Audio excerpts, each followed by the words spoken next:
Good morning. I'm Eric Anderson, and I'm the president of SEDCOR, the Strategic Economic Development Corporation, economic development organization that operates in the Mid-Willamette Valley counties of Marion, Polk, and Yamhill County.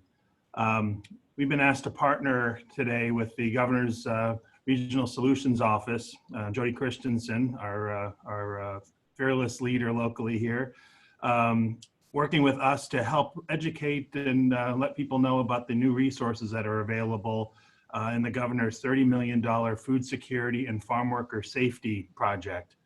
We're going to review some of the opportunities around what's included in that $30 million, what the program criteria is going to be, what the application process is. And we are recording this session for future reference, and it will be available on our SEDCOR website. And we can work with Jody to identify the places where we might want to link that. Once again, we're welcome to folks. We're excited to be able to present this information. Obviously, agriculture is an important part of our region here, but we also recognize that this is an important industry around the state. And some of this information that we'll be covering is specific to the Mid-Valley, but the overview and the funds available are statewide. I do know some of my colleagues and friends and partners from around the state are also included in the audience today. We do recommend that you contact or that you connect with any one of our panelists to find out what your local contacts are for the program. You will be hearing from folks from the Oregon Health Authority. Maria and Jorge will be able to also refer you to your regional contacts, their colleagues in your region. We would like to start off with some comments from our county commissions from the 3 counties that we operate in. I'd like to start first and welcome Marion County Commissioner Kevin Cameron to say a few words. Thank you, Eric. It's good to be here today. A lot of work has gone into bringing us to this point to be able to share this information.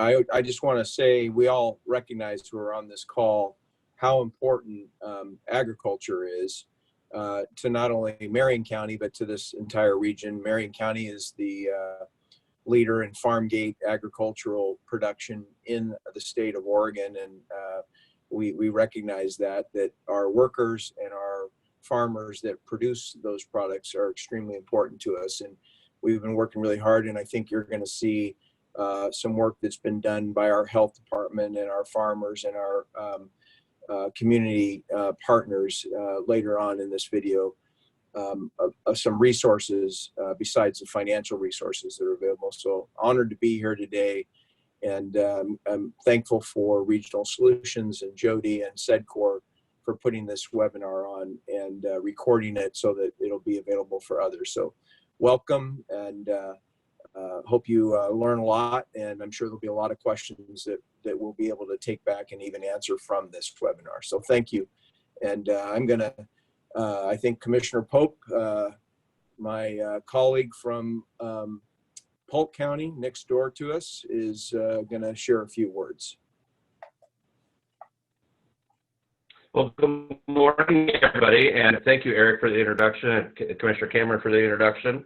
And welcome, and want to tell everybody just how proud I am that our Mid-Willamette region has, I think, really led the way in conversations for economic recovery during COVID-19, and let everybody know how much we see the absolute critical nature of making sure that we're able to connect all of our ag producers, our workers, our production facilities to the resources they need for harvest and production during this COVID-19 crisis.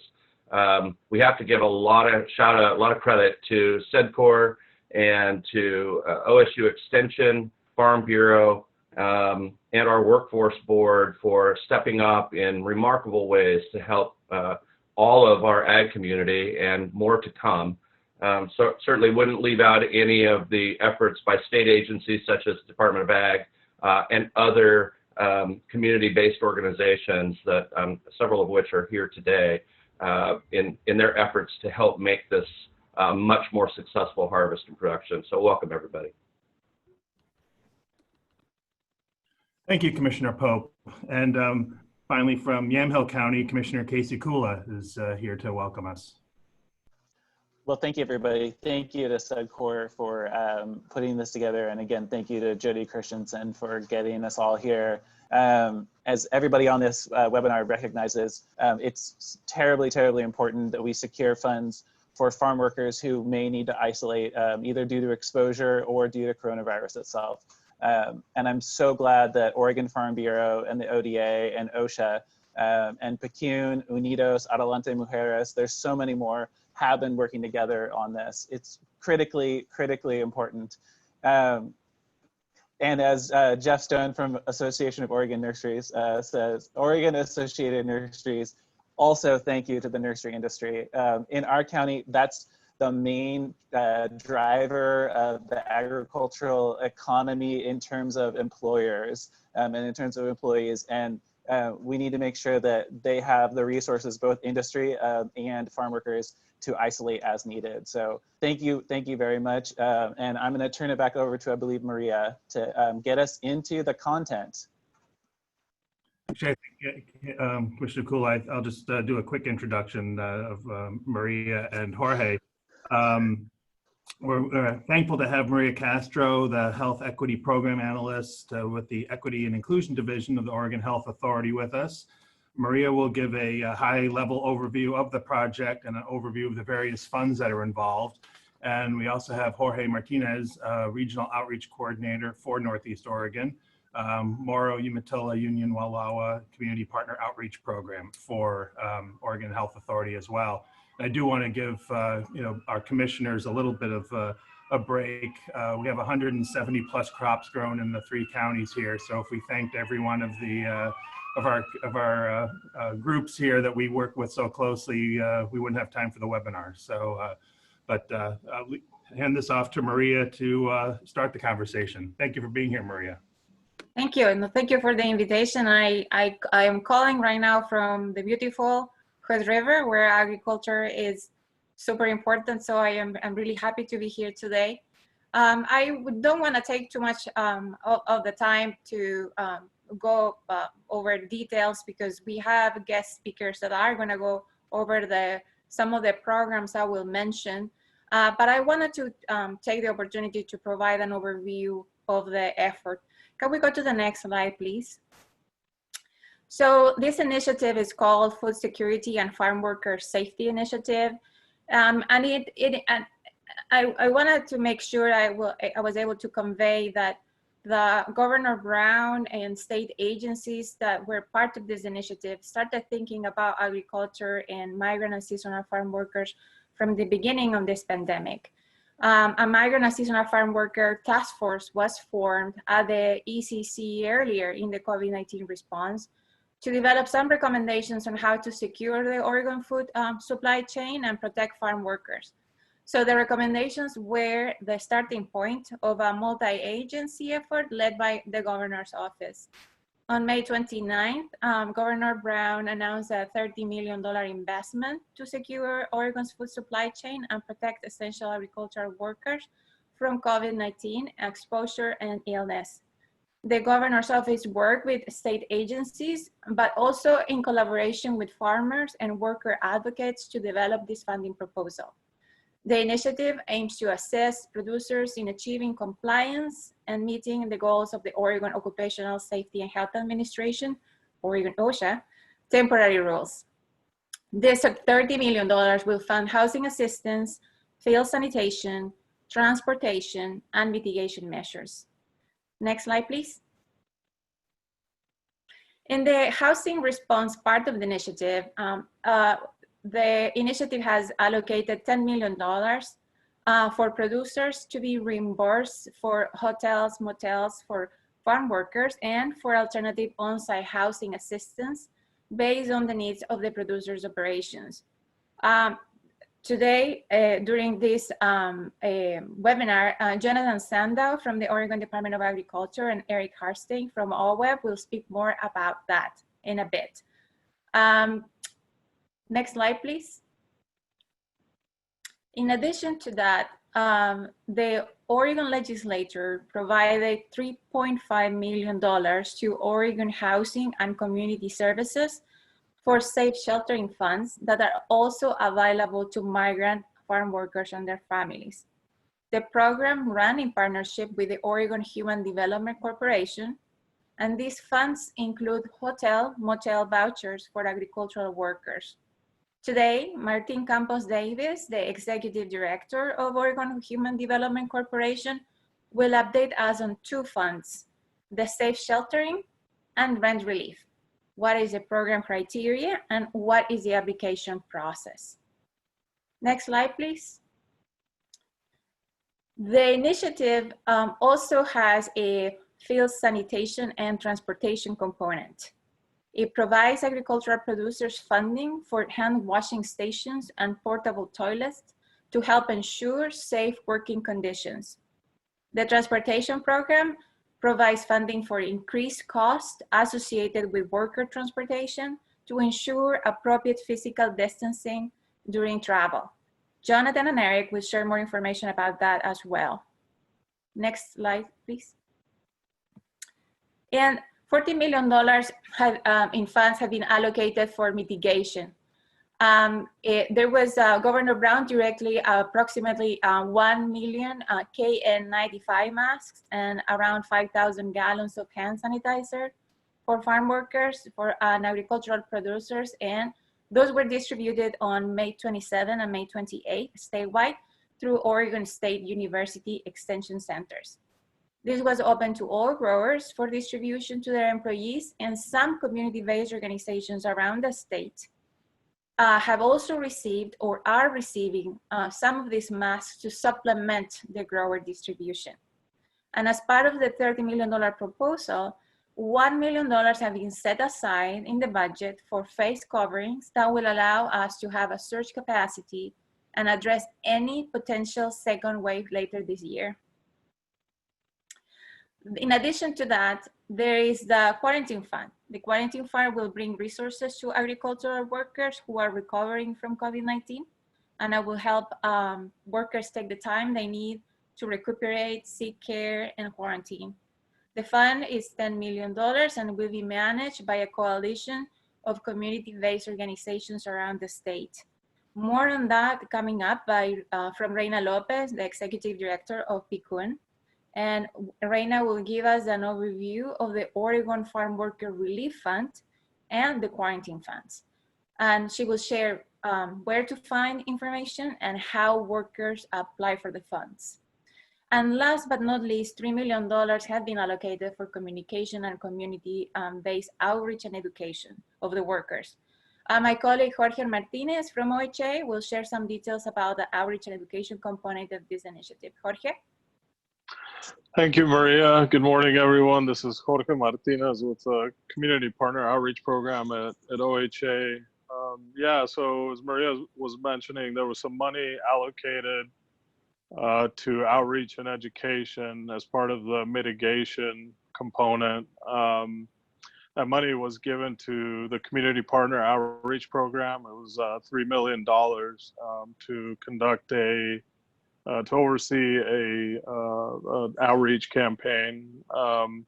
And that outreach campaign has three general components. One of them is grant funding to community-based organizations around the state, and then a multimedia campaign through Lara Media, a very specific, culturally relevant, linguistically appropriate campaign directed at the farm workers. And then just general support through our regional outreach coordinators at the CPOP. And then, so the campaign goals for the campaign are just to simply provide COVID-19 educational information to farm workers. What we learned through a lot of our listening sessions with partners since the pandemic started is that the farm workers are not receiving the information about COVID-19. So this information includes just general COVID-19 information regarding contact tracing, prevention, testing, etc. And then the other goal is to simply provide wraparound information to farm workers. Where can they seek resources help them weather the storm per se. So those are the two goals of this outreach campaign. Next slide, yeah, and then so the partners were selected. We selected partners based on location. So we looked at all of the ag-heavy counties around the state: Marion County, Washington County, Jackson County, Umatilla County, Hood River, Wasco, and we reached out directly to those partners in that area. But we also wanted to ensure that they had experience reaching out to this population, and that they have a proven track record of working with farm workers. So we did direct solicitation. We have a list of about 15 to 20 partners that we're going to be contracting with, and they'll be responsible for delivering the educational information and the wraparound services. So the time frame for the campaign is we sent out applications last week, and we're waiting to get them back. They're slowly trickling in. So we expect to have all the contracts executed by June 19th. And then we're going to host a training where we, provide all of our expectations. We share resources, everything by June 25th. And then the start date hopefully is July 1. It's a 6-month period, so give or take a month. We'll be ending December 31st. If anybody has any questions, please feel free to reach out to me or to Maria regarding this component. I think next we'll pass it over to Eric and Jonathan to go into the housing component. Thank you, everyone. Before Eric and Jonathan start, this is Eric Anderson. We do have one question come up for Ray and Maria. How were the amounts that were allocated to each of the respective areas?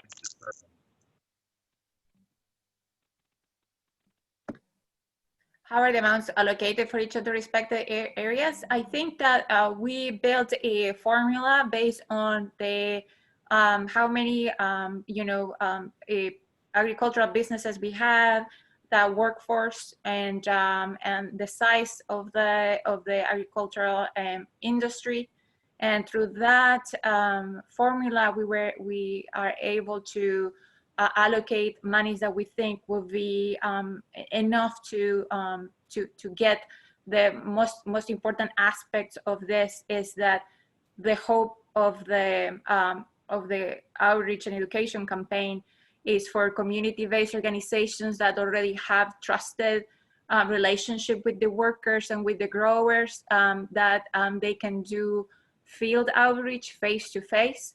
So that is quite a bit of time intensive, and that's why we wanted to make sure that we had enough funding for those in the counties where we have bigger concentration of workers. Thank you, Maria. And just as a reminder to folks that are participating in this, we do have a little bit of time built into each of the presentations for some questions, and also there will be plenty of time at the end for Q&A as well. For most of us are all well aware of how the Zoom functions work at this point, but there is a Q&A icon at the bottom of the screen, and please feel free to post a question in there. Moving on to the next process, the criteria and application process for housing, field sanitation, and transportation. We're happy to have Eric Hartstein, Senior Policy Coordinator with the Oregon Watershed Enhancement Board, and Jonathan Sandau, the Special Assistant to the Director for the Department of Agriculture. They're with us to share more details about the housing, field sanitation, and transportation programs. And once again, we'll be learning about the program criteria and the application process and deadlines. Yeah, thanks, guys. This is Jonathan. Just want to say thank you to SEDCOR, the County Commissioners and Regional Solutions for your leadership on setting this up and providing a good platform and opportunity to get this information out to the community. I want to say thanks to Maria for that good overview kind of on how the program was set up and for her partnership all throughout. This has been a multi-agency effort over the last month to stand up this emergency program. I think most people familiar with government would appreciate that timeline of how quickly this all came together. And no agency and nobody could have done it on their own. And we're thankful for all the folks who were able to weigh in and get us to this point that we are today. Again, I'm Jonathan. I work directly with Director Taylor here at the Department of Ag. My colleague and Eric and I will kind of walk through this together. So to start with, just to kind of give some high overview points, I'll start by saying I'm not going to go through, I think, every point by point. I would encourage people to check out the website. There's some good fact sheets available up on the website. There's some kind of basic scenarios to help folks run through, maybe questions and individual kind of situations that they might find themselves in. And so kind of taking a high level approach, the OSHA rules are in effect until October 25th.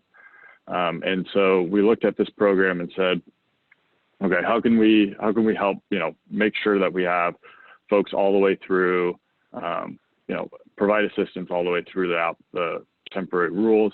And so right now we have about a $20,000 maximum benefit. That's just for housing and field sanitation. There's then an additional $1,000 maximum benefit for transportation costs.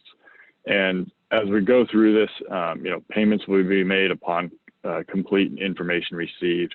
And so it's kind of a rolling effort. We went live yesterday with the applications. Eric we'll talk about that later. But again, it wasn't a rush to get in through the door like some folks had experienced with the federal programs. So we'll go one by one here. And so we can go to the next slide. So for the housing, there's really three buckets of assistance that's going to be provided. The first one is looking at modifications done for kind of existing housing stock. So the OSHA rules provided the options to do some modifications inside, the existing housing units. So plexiglass, spacing out beds, putting up some dividers.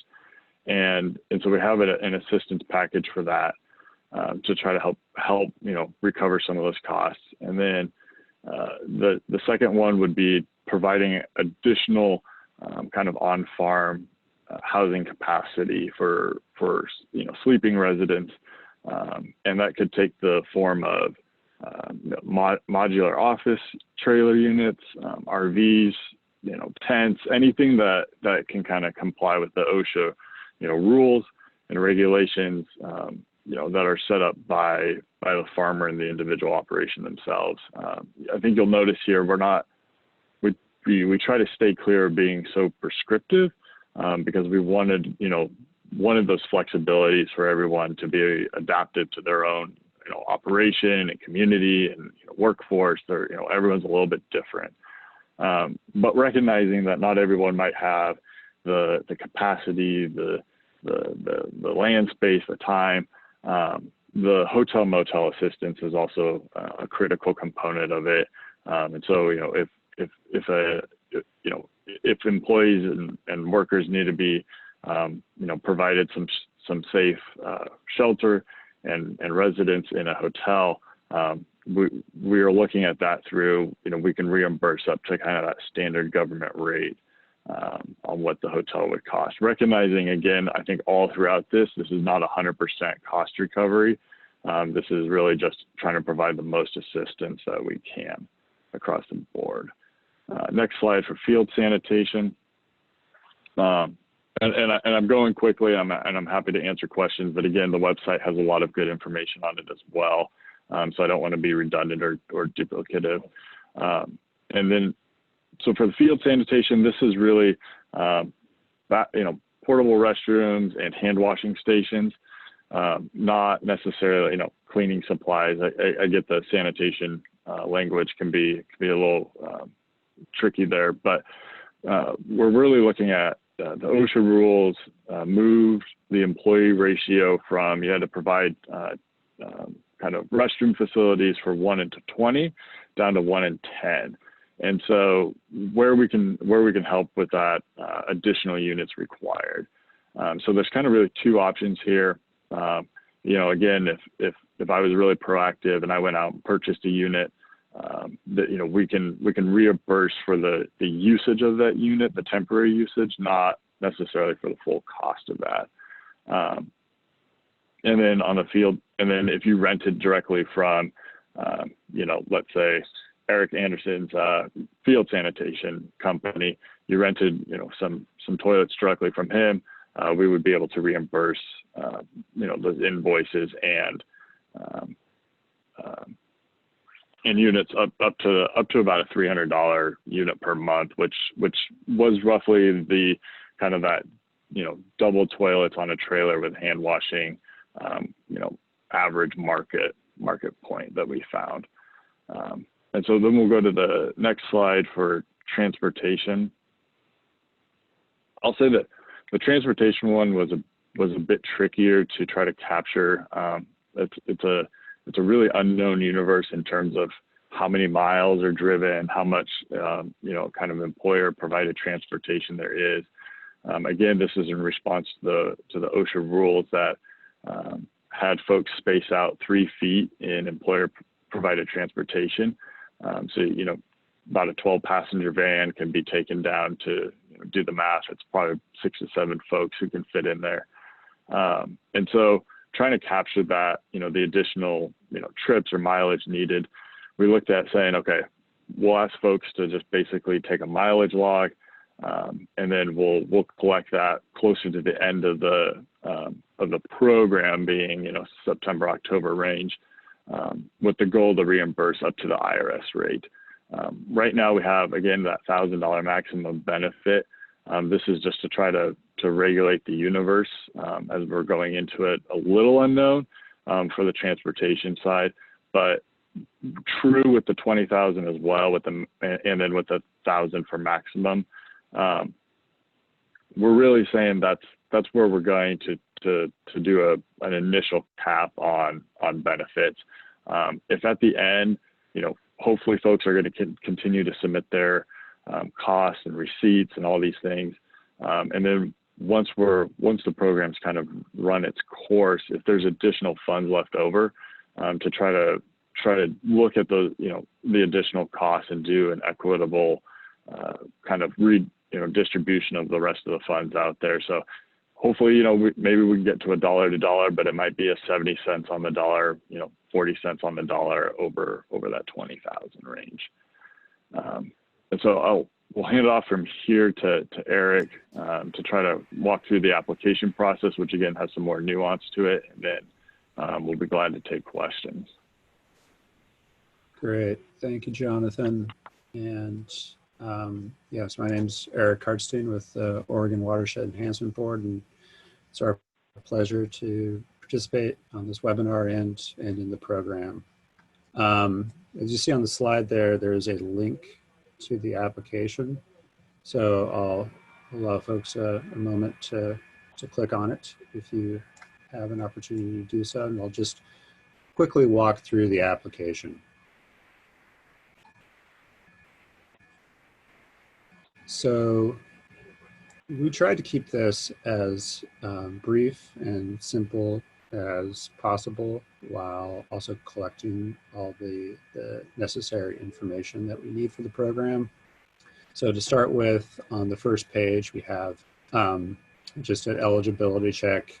You're an agricultural employer to which the OSHA rules apply, and in good standing with the state, you are eligible.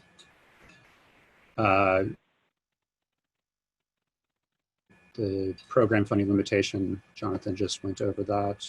Distribution of funds this will all be based on receipts provided to the Oregon Watershed Enhancement Board upon the completion of the application and the subsequent grant agreement that will be issued to the grower.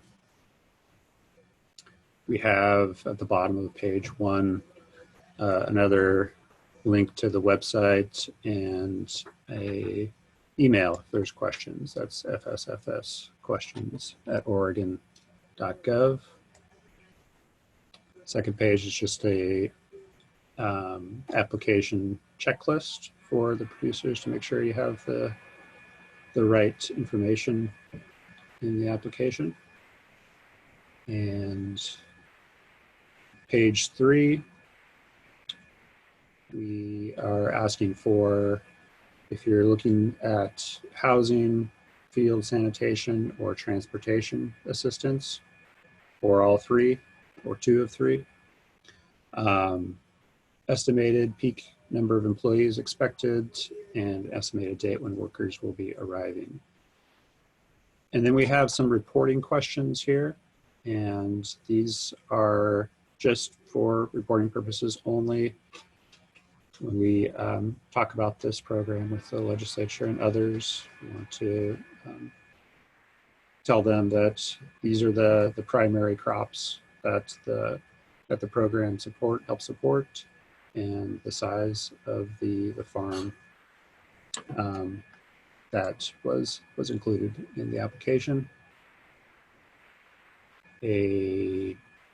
Just a certification section there with the applicant's signature. Should also point out that the application is going to be private. This won't be a public-facing document. We'll be keeping this private within the Oregon Watershed Enhancement Board's internal database. And going to page 4, we start getting into the different elements of the program, starting with housing. The top boxes are just really kind of a reiteration of what Jonathan talked about a moment ago. And question number 1 is getting at what is the reduction in housing capacity with the temporary rule. So get it at a number there. And question 2 is if getting at the temporary modifications to on-farm housing or providing alternative on-farm housing, or the request for hotel motel assistance. There's some kind of basic questions there.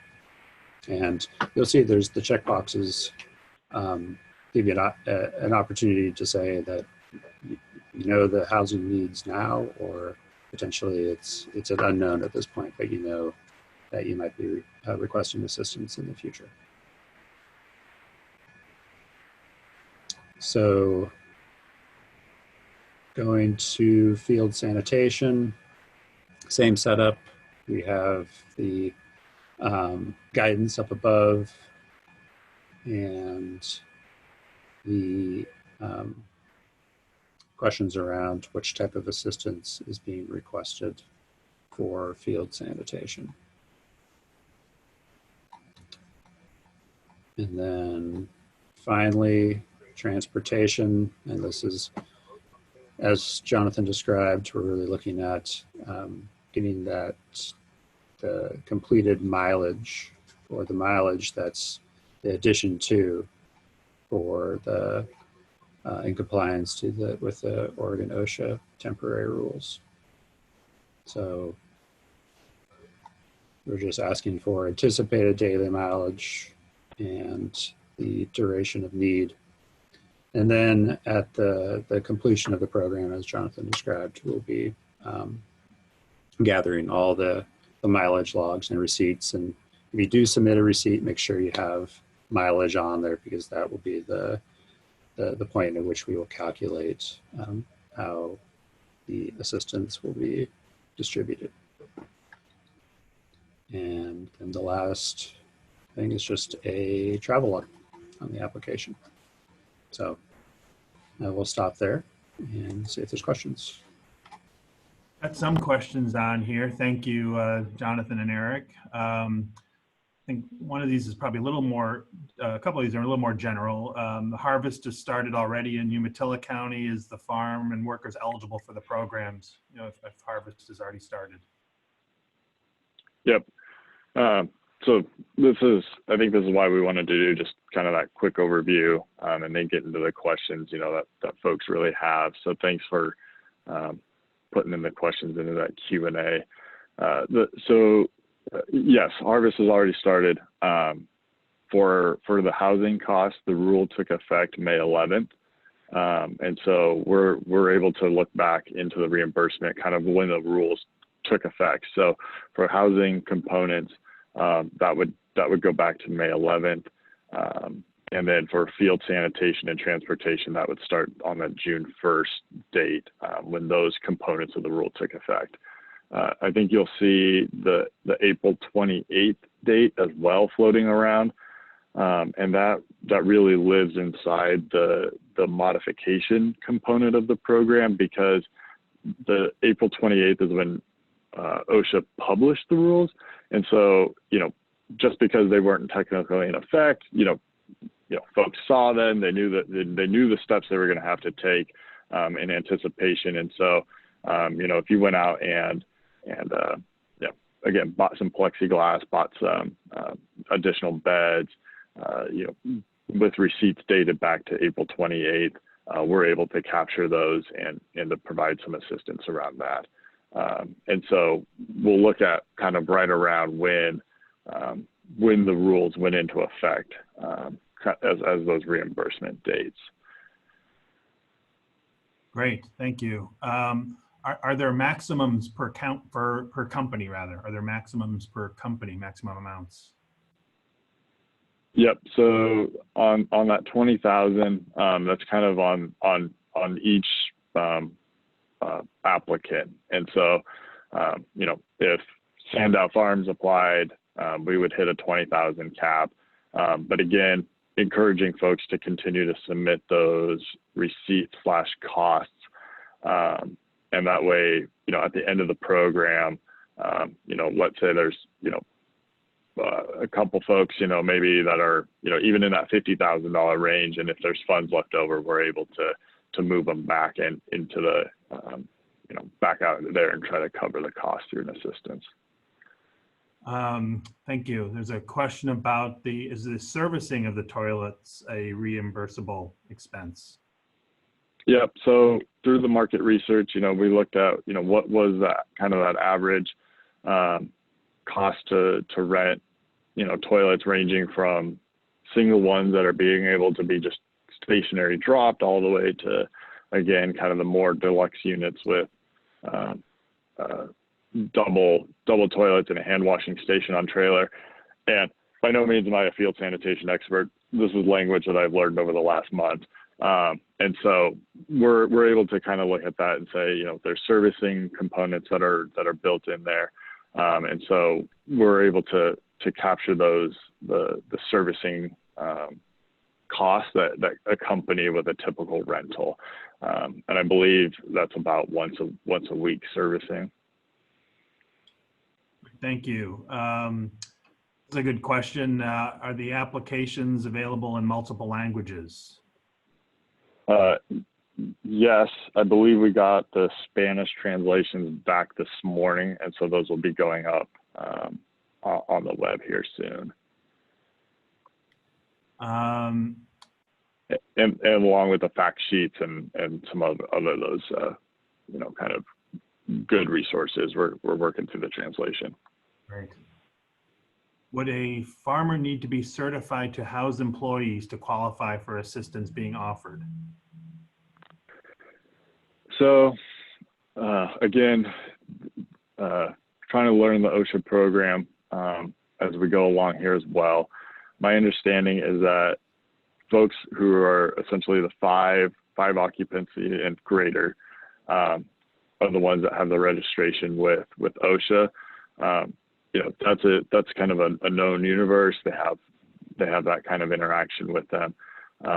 Folks who are not registered, yes, we still want to, if you have employees who are being displaced, we really do want to provide that assistance. I think, just trying to walk through and explain how, how they're, how many are displaced, kind of that same formula, we'll be able to work through that. One question that came in via email, does a double unit, which would be 2 porta potties on 1 trailer and with 1 hand wash station, does that count for 20 employees?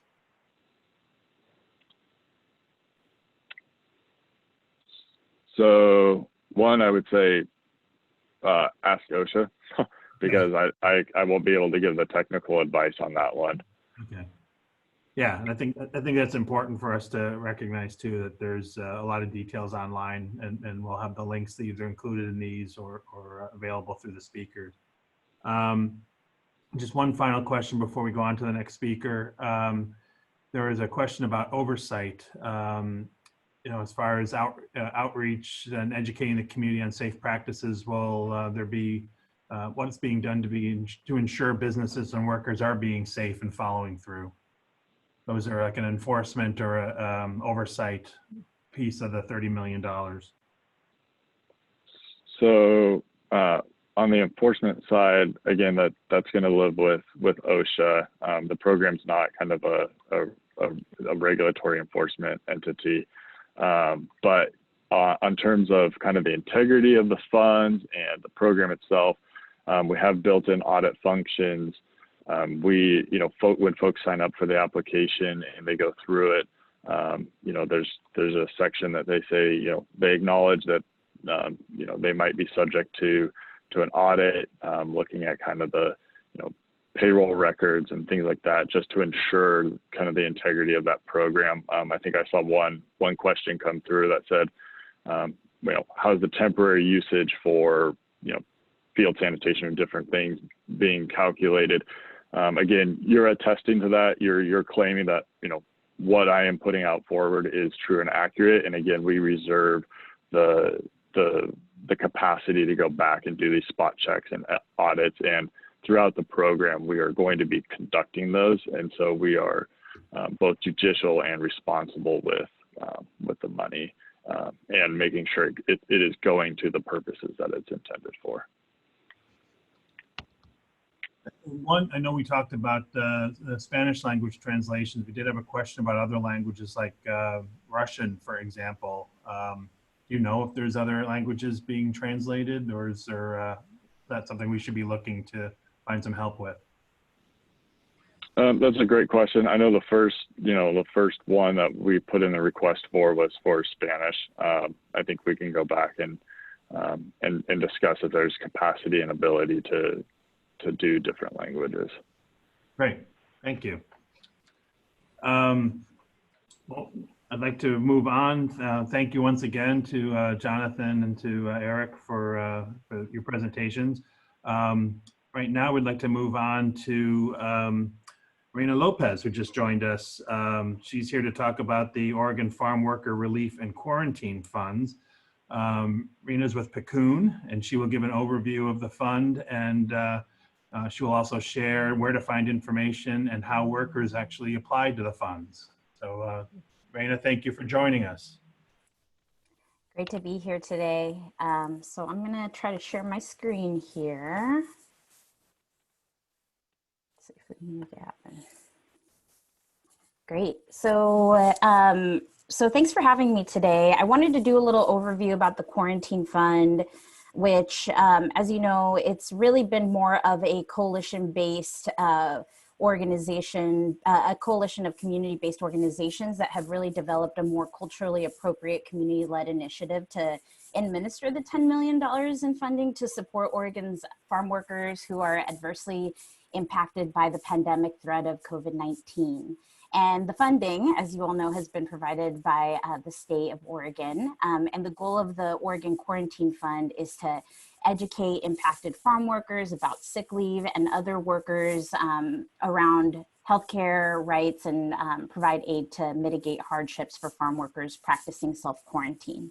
And so one important note is that this might look familiar to you, the Oregon Worker Relief Fund specifically, because there was a 10 million that was allocated beforehand for mixed immigration status workers. And so we created a whole system of navigation that can really support workers to be able to access those funds, but it is different. But it is going to be housed under the umbrella of the Oregon Worker Relief Fund. And the Oregon Worker Relief Fund and the Quarantine Fund are related. They're both going to be administered under the coalition of Oregon Worker Relief. But the difference between the two is that the Oregon Worker Relief Fund provides temporary aid to undocumented immigrant workers who lost their wages because of the pandemic. And the Oregon Worker Quarantine Fund provides temporary aid to education for farm workers who undertake self-quarantining while seeking medical assistance because of possible COVID-19 exposure. So we can, let's see here. Can I move my slide? Okay, so what does the Quarantine Fund solve for? Basically, some of the conversations have really focused in on this particular piece. And I do want to say that this is still in draft form. We're having a lot of our attorneys looking at this, making sure that the language is really straightforward and really in alignment with with the intent of the state. So I just wanted to kind of flag that for you because this moved really quickly and we're building this thing as we're flying it. So here's what we have right now. I mean, the Quarantine Fund really is about mitigating COVID-19 and the implementation of the Oregon Worker Relief Coalition will lead, like I said, a community-based effort of outreach, really leveraging bilingual, bicultural community partnerships across the state. And the quarantine funds are a temporary support for workers who are ineligible for sick benefits. And the funds will go specifically to agricultural workers who are recovering from COVID-19 or are seeking healthcare or practicing quarantine or isolation. In terms of the timeline, right now is when we're having a lot of these infrastructure meetings and getting all this stuff set up, integrating into the Worker Relief Fund infrastructure. But our hope is that we can really officially have these monies available for workers by July 1. And again, just to go back a little bit to the problem is that food chain supply workers who have COVID-19 exposure and don't have sick leave might show up to work and spread the virus because they can't afford to miss 2 weeks of pay. The Oregon Worker Relief Quarantine Fund solves this by providing $860 for the 2 weeks to impacted workers. And again, this is still in draft. I mean, this is the number that we're talking about, but we're still in a draft format. But you know, wanted to make sure that you all had an idea of where our conversations have been at. And also, I wanted to flag that I understand that there is an Emergency Paid Sick Leave Act that provides 2 weeks of sick leave to everyone in Oregon at a shop with 500 employees or less. Although we are getting reports that a lot of folks are falling through the cracks of this emergency system. So those are really the folks we're trying to serve. And we know that, I mean, we're not going to be able to serve 100% of the population, but at least this will be a very significant portion of the folks that are really falling through the cracks. Other statements of where we're seeing some of the problem, I think that one of the big things is actually making sure that people have a safe place to live. The Quarantine Fund is a supplement to the financial ability of farm workers to maintain or obtain a safe place to live and eat and continue to work when COVID-19 has adversely affected a family member, themselves. And these funds shouldn't supplement wages and assistance that should otherwise be provided by their employers to them through Oregon sick leave laws and FFCRA and other alternative funds that are available. Another thing that I want to flag around just other statements of the problem is that even PECU and us ourselves have been asking for more testing. So we are very much in acknowledgement that we should have emergency relief available for people if we are asking them to test. And we do know that there might be some kind of interaction with someone who tested positive, or they themselves need to have tested positive to be able to access this emergency relief. Also, I think that just even seeing last week what the percentage of workplace outbreaks are looking like in terms of essential food supply chain workers. And there is many pleas for support now.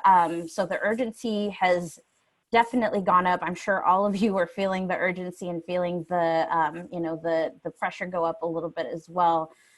But also in terms of how we're trying to address the problem and what problems we're trying to address, these are the ones that are coming to the very top.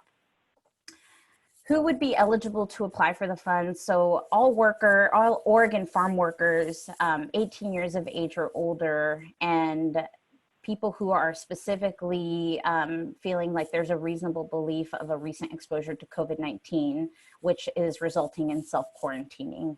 And where it is recommended that they self-quarantine, people who are practicing self-quarantine, and those who are also seeking healthcare assistance during a period of self-quarantining. So that would be the eligibility. And also important to note that there is already a worker relief site up with a list of navigators. This is what the Spanish version looks like. You can also just go to www.workerrelief.org / find a navigator, and you can also see the English version of that.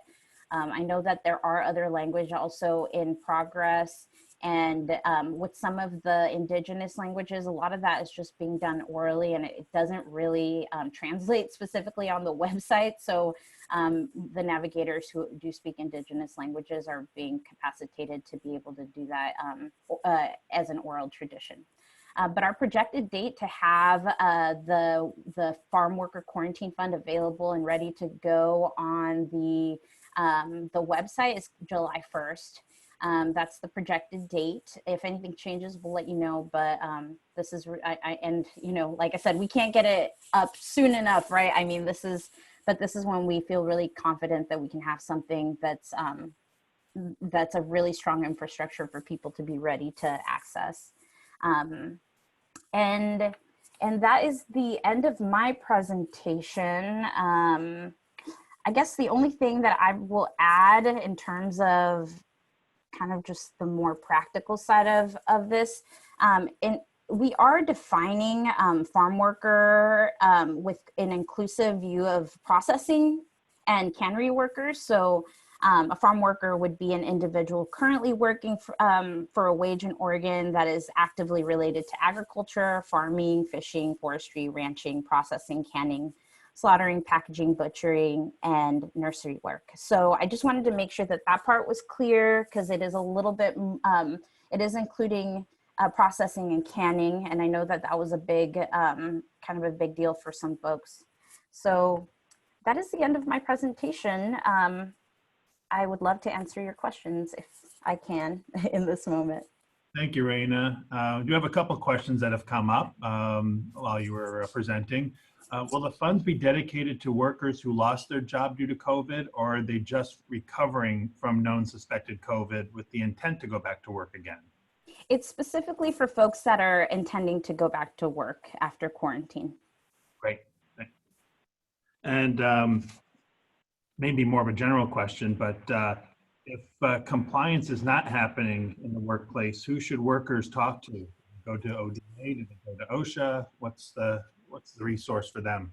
Well, I think that in terms of the navigators, we'll have a list of folks of departments that people can make a complaint to, but folks will definitely have to we'll have to flag it for either OSHA or ODA.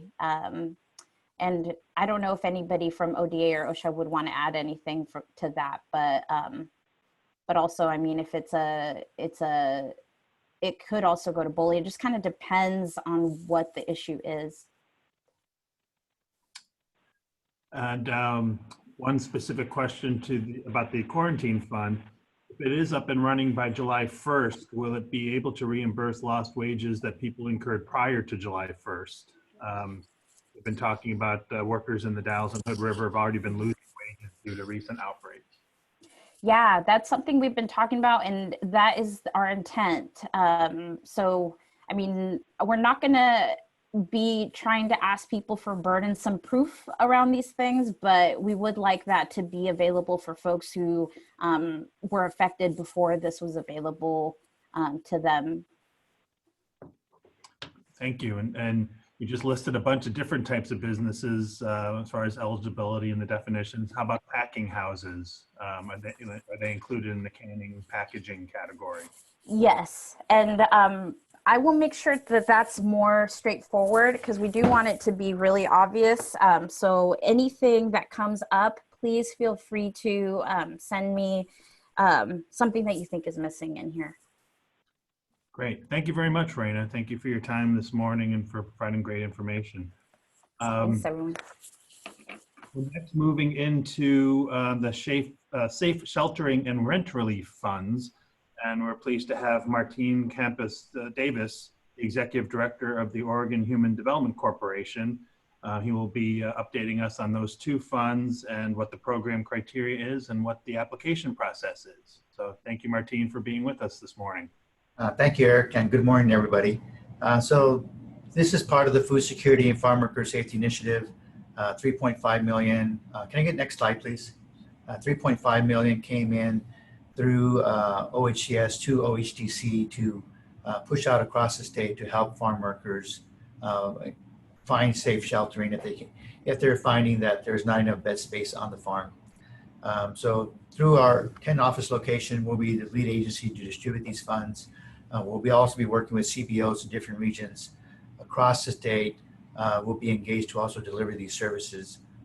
We have a 1-800 number that people can call, either clients themselves, community organizations, farmers. I know there's a separate fund that farmers have access to, but we're mostly centric on the farm worker side of the house, and helping those folks get safe sheltering across the state. Next slide, please. So safe sheltering, what does that mean? For most folks, that's going to mean a hotel or motel stay. We've been contacting hotels and motels across the state to try to line up relationships ahead of the harvest so that we're not caught surprised. We are getting some calls from different farmers across the state now looking for rooms for their folks. We can also provide with these funds some wraparound services to help farm workers get back and forth to the labor camps. By providing some gas vouchers, assistance with childcare, and other essential household needs may be related to that temporary stay. Going with Reyna did a great job of defining what a farm worker is and what we're looking at. We're going along the same lines with the OHCS definition of what a farm worker is. Our language in our particular contract also lists vulnerable populations. So as we know that some of the COVID outbreaks are happening in food processing plants. So we want to be able to cover those folks if they have a need for safe sheltering as well. And then we have to show a relationship to that it's COVID related in some way. And we have a little bit broader mandate around that. Next slide, please. So basic data we'll be requesting and from farm workers themselves is some basic demographic information, some housing information, if they're coming with their family, what that looks like. As people probably know, working for government and having government funding requires a lot of data points that we need to keep track of. What's not required for this particular fund source is we're not going to be asking for income verification to determine what their income levels are, and legal status is not something that's required for this particular funding source. Really what the focus is on making sure that that farm worker is in a safe place and we can access safe sheltering for them. Next slide, please. So rent relief funds, also coming from OHCS. This is similar to rent relief funds that are being distributed through the Community Action Network. OHTC is also part of the Community Action Network. However, we have a specific farm worker focus. So again, through our 10 office locations, we'll be distributing these funds across the state to farm workers that are encountering troubles keeping up on their rent maybe because of a lack of work. We'll also be working with different community-based organizations across the region to assist us with education and outreach activities to make sure that we have a broadest possible message dissemination in the state as possible. Next slide, please. So for the rent relief, again, it's a farm worker, OECS definition, and landscape workers for this particular fund source. And we'll work with them to show that it's COVID related. There is a low income piece for this particular per federal guidelines. And so we'll work with those farm workers to let them know what type of documentation we need and where they fall on the per the federal guidelines of that. Legal status is also, again, not a determining factor for eligibility for these funds. The main goal of these funds is farm workers are earning their apartment or their house, is we want to keep them stably housed. What we don't want to happen is to them to face an eviction after maybe not paying their rent for a while. Once the moratorium lifts, we don't want them competing on the open market, just like we wouldn't want any other low-income Oregonian competing on the open market. We can keep them stable in their own house or apartment. Next slide, please. So for the rent relief, basic data requirements that we'll be looking to farm workers to obtain: basic demographics, housing situation, family information if applicable, and income verification. And that will vary between farm workers on what they have available to them. Next slide, please. Next slide, please. Thank you. So for both of these are the flyers that are going out across the state to our partner networks, on our Facebook page, on our website, being broadcast by other organizations on their Facebook pages.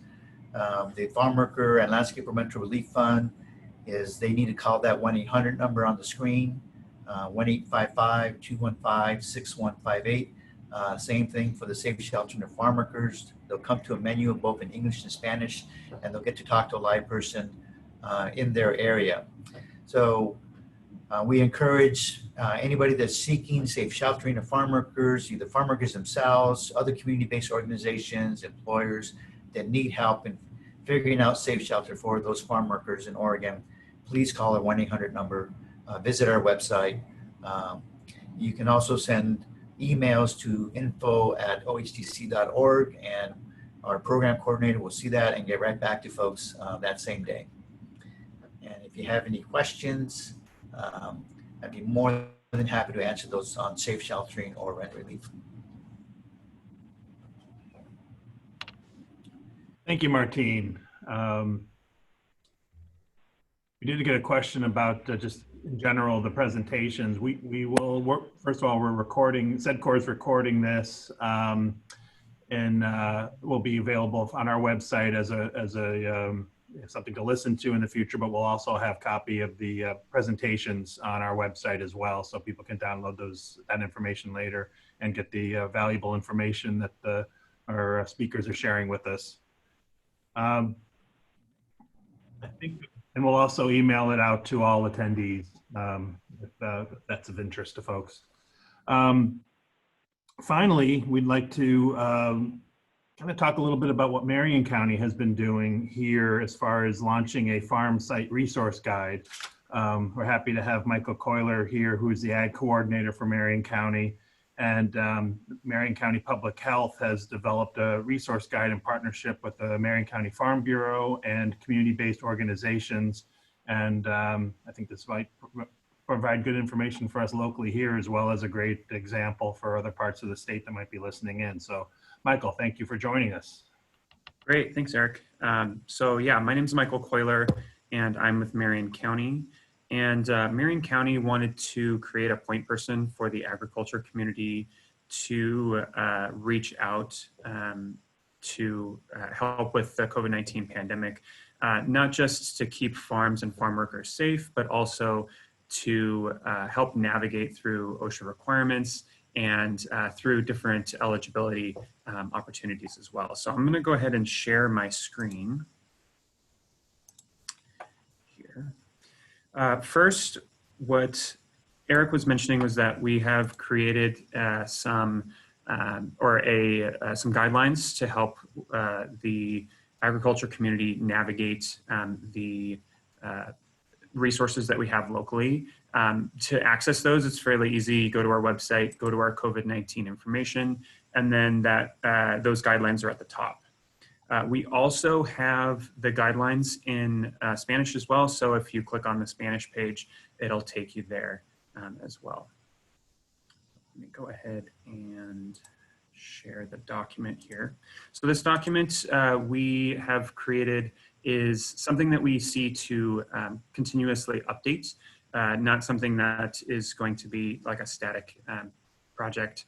I'll go over some of the updates that we're looking into implementing in the coming days based off of feedback we're getting from the Marion County Farm Bureau, some municipalities in the area, as well as various organizations that are pretty crucial to be able to make these recommendations.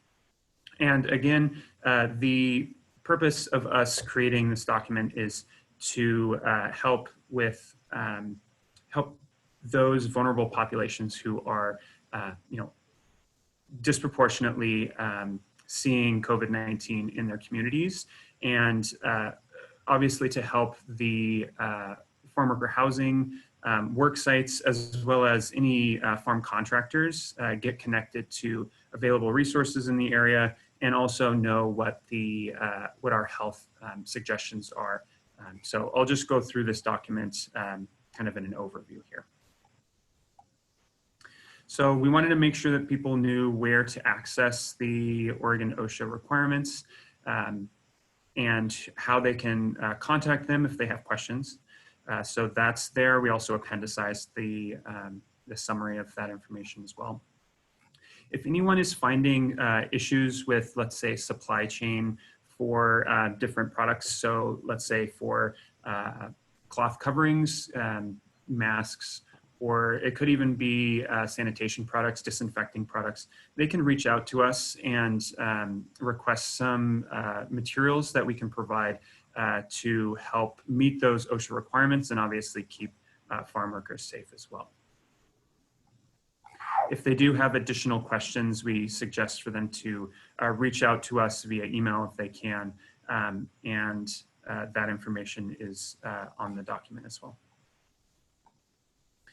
We also wanted to make sure that we provided some easy information to access the cleaning supplies. I know that's pretty big on or pretty high up on the list for a lot of farm workers here. And so we wanted to make sure we had the EPA suggestions, as well as just some easy ways of making disinfectant if they do find it pretty hard to find, which is feedback we're getting from a lot of different sources locally.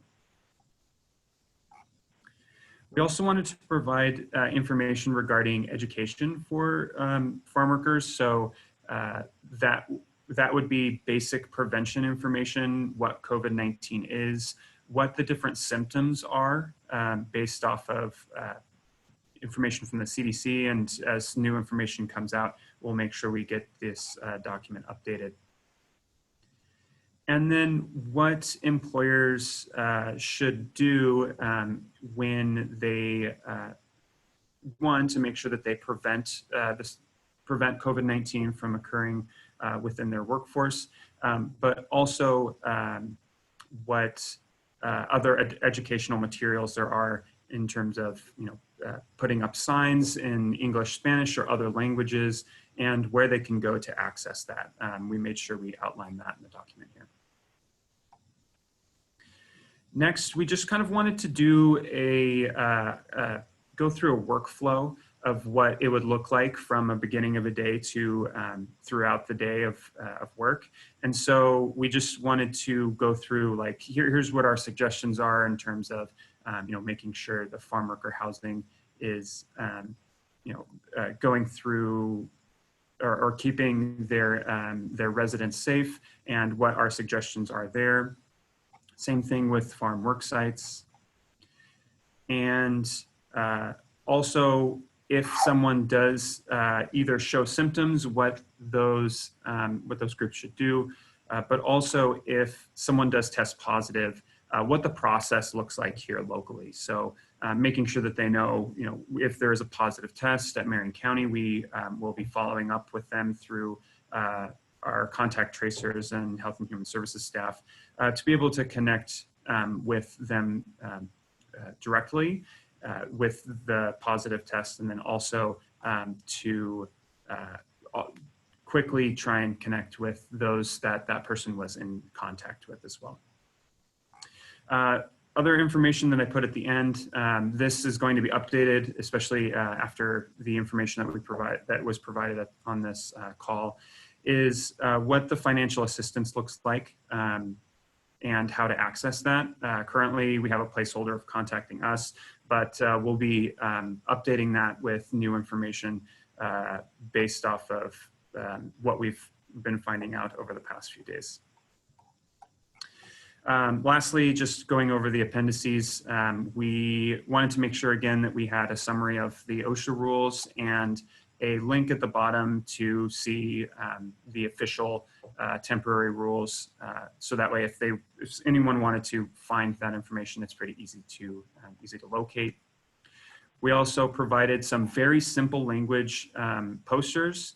A lot of the feedback we're getting from local community-based organizations is that we need to make sure that all of the information we provide is very easy to understand through symbols, simple language, things like that. So we did that with a general prevention poster, as well as symptom posters too. So in both English and Spanish. And regarding any information for farm workers, we know that they might be intimidated to want to access funds for self-quarantine and things like that. So we have this as a kind of a placeholder now, but we'll be updating this document for them to reach out in an easy way to our interface. One of the community organizations here in Marion County, Interface Network, can provide them with where to go for resources and how to access that information. So that is a kind of a basic overview of our document here, and I'm happy to answer any questions anyone has. Thank you, Michael. I've been trying to keep up with the questions and both the Q&A and the chat room, but we will kind of open it up to all questions here. If folks do have any questions that they haven't heard answers for yet from any of the panelists, look forward to hearing from you. I do want to thank the variety of speakers that came together quite quickly. I think everybody recognized that this was important information and an important topic and a timely topic as well. So I do want to thank everybody for being so willing to jump on board and present today.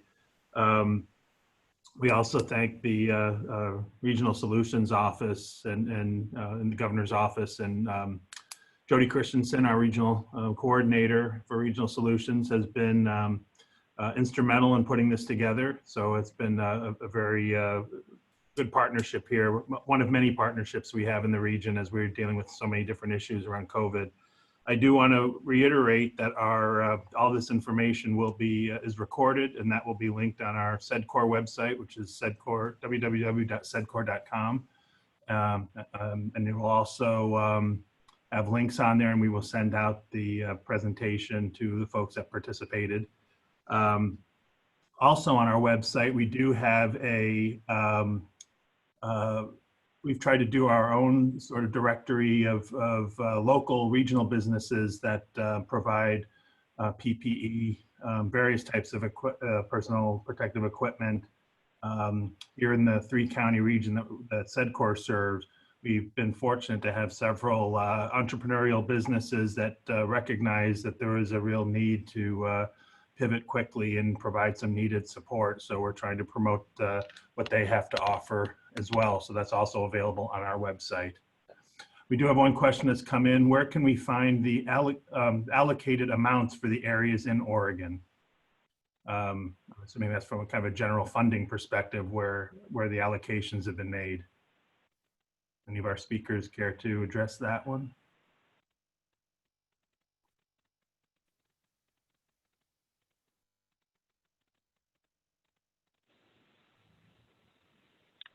This is Jonathan from the Department of Ag. I guess I'd just ask amounts for what? In terms, I guess, from what I spoke about was the housing, field sanitation, and transportation. That's a statewide, so it's not regionally broken down and segmented in terms of funding. But if there's a different program you're after, maybe somebody else can speak to it.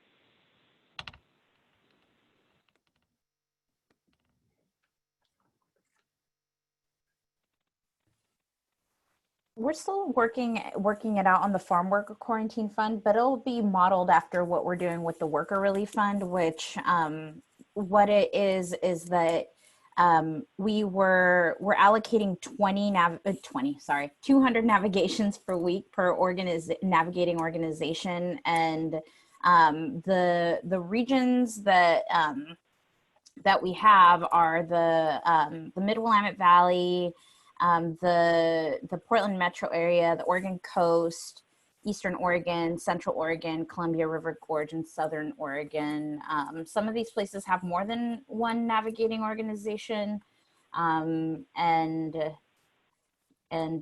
we'll likely be modeling it similar to that, but you know, we'll have more to come as this gets finalized. I do have an additional question that's come up. It's still confusing as to getting reimbursement for a purchased portable sanitation unit. It's not to cover the whole cost, but when it's not a rental cost per month, how is the amount of reimbursement calculated for a unit that was purchased? Yeah, great question. So the way that we're looking at it is, you know, let's say I went out and bought a unit May 10th and started using it June 15th through July 15th. And it was, let's say it was the double unit on a trailer with a sink. I would report, you know, I would say I used, you know, I had to supply this as an additional unit for 1 month. We take what the market research showed as that kind of that average price to rent it for 1 month. And that's kind of where we would be able to reimburse back on that temporary usage rate. So if you had it in use for 3 months, it would be essentially 3 months worth of rental assistance that would come back to what that purchase unit would be. So equivalent to what it would have cost you to rent a similar unit. Thank you, Jonathan. Well, I think we. And I'll say that. Oh, go ahead. Oh, Eric, I was just going to offer up. I mean, the phone number and the email for the FS program or questions. You know, call, email. You can always reach out to us too. Glad to help kind of nuance some of these questions that folks have. Great, thank you. And I'm sure as they start looking at the paperwork, folks will have you know, more questions as they complete their applications. Well, I do want to thank all of our speakers for participating today. It was a you know, great diversity of information represented. So thank you for your time today. As I did mention, we will have a recording of this on our website probably this afternoon. It takes a while to get transcribed onto a recording. And we'll also be getting the PDF version of the presentation out to folks that have logged in. So thank you all for your time today, and be safe out there. Take care.